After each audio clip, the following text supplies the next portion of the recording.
형, 우리는 지금이 기적이라는 것을 불행이 왔을 때 알았지. 외로움을 알리는 노래 홀로 하리라.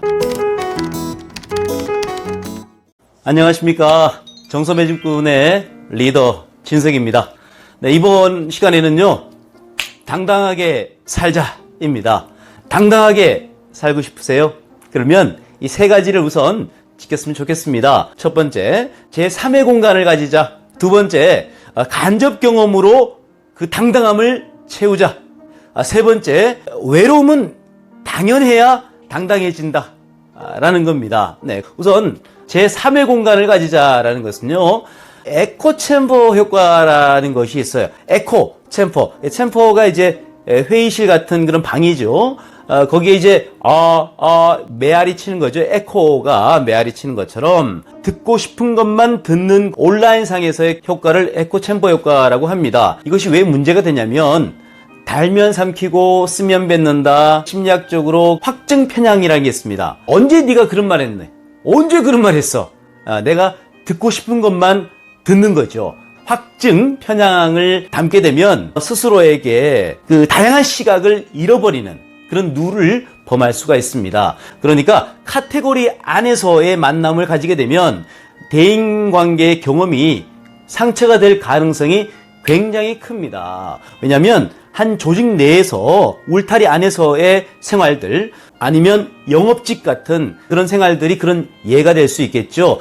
저 사람이 계약을 한다 안 한다의 잣대로 하나의 방향으로 보여지면 상처가 될 가망성이 큽니다. 이렇기 때문에 나만의 공간을 가져야 된다. 저 같은 경우에는 제가 자주 가는 커피숍이 있습니다. 거기에서 이제 나만의 공간을 가질 때도 있고요. 아니면 혼술이라고 하죠.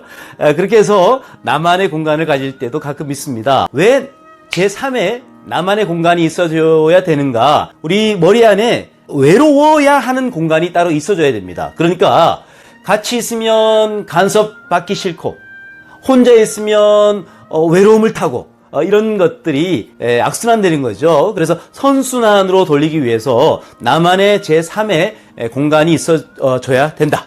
두 번째, 간접 경험으로 다양한 카테고리를 형성해야 된다. 다양한 그 카테고리를 가지고 있으면요, 대인관계를 접근하게 되면 다양한 그 성에 대한 이해도가 높아지면서 받아들이는 힘이 강하게 됩니다. 왜냐하면 간접 경험이라는 것은 색다르게 보이게끔 하는 것들을 느끼게 하는 것이죠. 문학은 간접 경험으로 이루어져 있습니다. 기승전결, 클라이막스가 있죠. 이런 스토리를 이해하게 되면 카테고리 안에서 갇힌 것이 아니라 넓은 카테고리에서 이해도가 넓어지는 것이죠. 예를 들어 틴틴5의 이동우라는 그 개그맨이 있었습니다. 그런데 갑자기 시력을 잃게 되죠.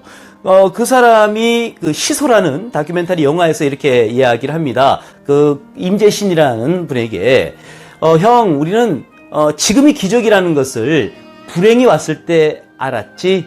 남들은 불행이 오기 전에 지금 이 자체 살아있음의 기적이라는 것을 알았으면 좋겠어 라고 합니다. 저는 그 멘트를 들었을 때 굉장히 큰 간접 경험을 하게 되더군요. 같은 것도 색다르게 보이게끔 하는 것이 예술이죠. 우리가 긍정적인 생각을 한번 떠올려 보라라고 하면 대부분 예술과 관계 있는 부분이 많습니다. 예를 들어서 부모님과 노래를 같이 불렀던, 아니면 소꿉놀이도 연극입니다. 어렸을 때 우리는 예술을 많이 접했어요. 벽면에 낙서를 한다는 거, 이것도 예술이죠. 우리 인간들은 의식주가 해결되면 동굴에 그림을 그리고 예술을 취했습니다. 예술은 변형계의 편도체에 감정을 주로 희석시키면서 가장 가깝게 접근해 있는 내측 전전두엽에게 영향을 주면서 안정감을 찾게 해주기 때문입니다. 예술을 접하게 되면 정서가 채워지고 다양한 이해도가 넓어질 수 있다. 그래서 우리가 정서매증꾼도 심리학 이야기를 하고 국악을 듣는 한 예가 될 수 있겠죠. 우리가 어렸을 때는 항상 예술을 같이 했었습니다. 하지만 나이가 들면서 낙서를 하지 않죠. 그리고 그런 이성적인 것들로 접근을 하기 때문에 예술을 좀 멀리하는 경향이 있습니다. 하지만 떠올려 보면 가장 좋았던 기억들은 대학교 밴드를 했거나 아니면 어떤 예술적인 경험들이 긍정적인 기억으로 잔재되어 있을 겁니다. 그런 것처럼 우리는 간접 경험으로 이해도를 넓힐 수가 있다. 세 번째, 외로움은 당당해야 당연해집니다. 외로운 공간이 따로 있어줘야 된다. 인정 욕구라고 하죠. 이 존재감을 느끼기 위해서 남들에게 과시하는 경향이 있고요. 그리고 남들이 어떻게 사는지에 대한 그런 궁금증 같은 기능들을 하고 있죠. 우리가 가장 큰 예로 볼 수 있으면 SNS입니다. 카톡이나 인스타그램을 보면 거기에 가장 심리 마케팅적인 욕구가 뭐냐면 나는 이런 음식 먹고 있어. 나는 이런 데서 이렇게 자유롭게 생활하고 있어. 라는 것들을 존재감을 알리기 위한 플랫폼이고요. 반면 남들이 어떻게 살까라는 훔쳐보기 같은 그런 기능들, 훔쳐볼 수도 있고 자랑할 수도 있는 이 플랫폼이 바로 카톡이나 인스타그램이나 SNS를 주로 활용을 하죠. 그리고 에코챔버라고 했던 두 번째 말했던 그것들은 유튜브에서는 내가 보고 싶은 것만 연결해서 이렇게 보여줍니다. 그래서 편향적인 확정 편향으로 가게끔 만드는 거죠.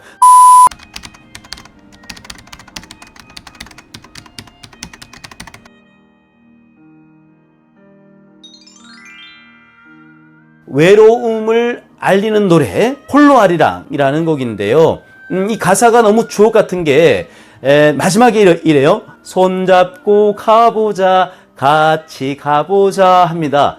혼자 가면 빨리는 갈 수 있겠지만 여럿이 가면, 다 같이 가면 멀리 갈 수 있습니다. 외로움과 함께 가는 것들을 균형을 잘 맞춰야 되겠죠. 균형이 흐트러지면 같이 있으면 간섭받고 홀로 있으면 외로움 타는, 이것이 아니라 같이 있어서 좋고 혼자 있어서 자유로운 이런 상황으로 이루어질 수 있습니다. 그것이 바로 외로움을 당당하게 당연하게 생각해야 된다라는 것입니다. 손잡고 함께 가보자라는 홀로 아리랑, 우리 이 정선배 군의 보컬 이 홀로 아리랑을 의미 있게 국악과 함께 전달하도록 하겠습니다. 고맙습니다.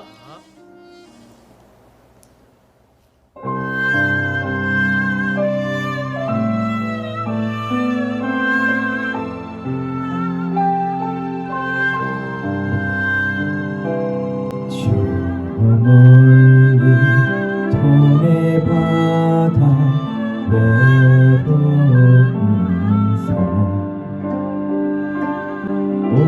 오늘도 거센 바람 불어오겠지.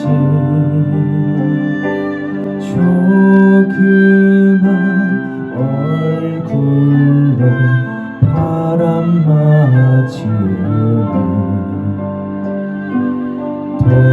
독도야 간밤에 잘 잤느냐. 아리랑 아리랑 홀로 아리랑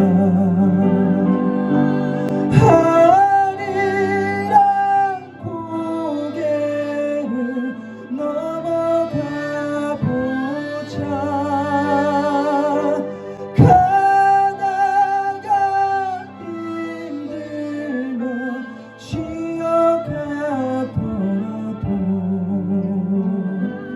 손잡고 가보자. 같이 가보자. 손잡고 가보자. 같이 가보자.